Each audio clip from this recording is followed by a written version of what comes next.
آواز اور تصویر کی دنیا کے دوستوں، اپنی اس نظم کی وساطت سے دنیا کے ہر خودکش بمبار سے مخاطب ہونا چاہتا ہوں اور اس سے پوچھنا چاہتا ہوں کہ اس سے پہلے کہ تیری خاک راکھ بن جائے، اس سے پہلے کہ تیرا نام حشر تک کے لیے یزید و شمر کے ہمراہیوں میں ہو جائے، جسم کی بوٹیاں بننے سے پہلے سوچ ذرا، جس نے پیدا کیا دنیا میں تیری ہستی کو، وہ جس کے نام کا کلمہ پڑھو گے پھٹتے وقت، اس کی تخلیق مٹانے کے لیے آئے ہو، اس کے احکام کو ڈھانے کے لیے آئے ہو، خون کا رنگ اڑانے کے لیے آئے ہو، جسم کے لوتھڑے کھانے کے لیے آئے ہو۔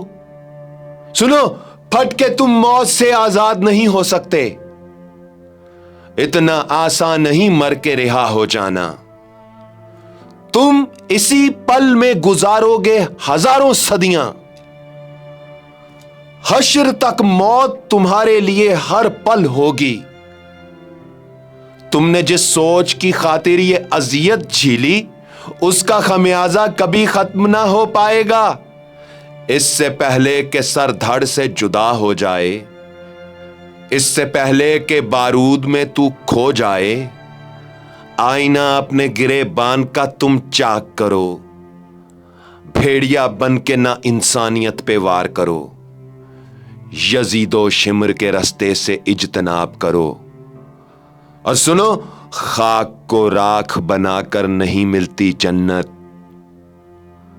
خاک کو راکھ بنا کر نہیں ملتی جنت، اس کے بندوں کو مناؤ گے تو بخشش ہوگی۔ خاک کو راکھ بنا کر نہیں ملتی جنت، اس کے بندوں کو مناؤ گے تو بخشش ہوگی۔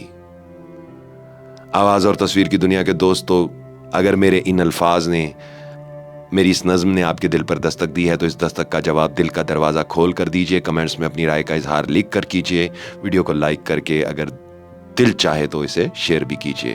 آپ کی پیار، محبت، چاہت ہمیشہ کمنٹس کی صورت میں جو مجھے ملتی ہے وہ میں پڑھتا ہوں۔